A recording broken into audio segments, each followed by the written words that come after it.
Alright, here's a video on reinstalling my lower control arms. I have the white line bushings instead of the stock ones.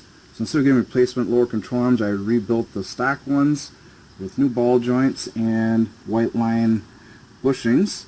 White line bushings come with two sleeves, the small one for the back, and then the front one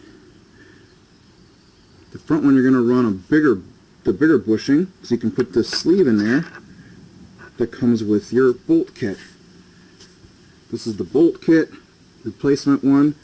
It's got these little holes and grease fittings, so you can grease. These washers go on here on this other bushing like that, and then these washers just go in between there like that. So I got the new bolts, new bushings, new ball joints, new lower control arms. That's what it all looks like.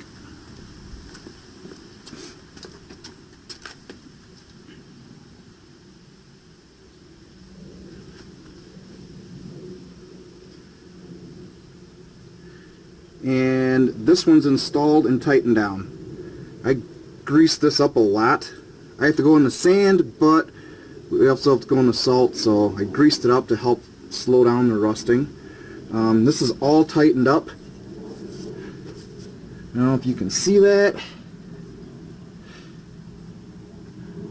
They move a lot better than the stock ones that bind up and stick all over. So now that it's all new, lower control arms are moving a lot better. Everything's installed with the new bolts, the grease fitting right up front.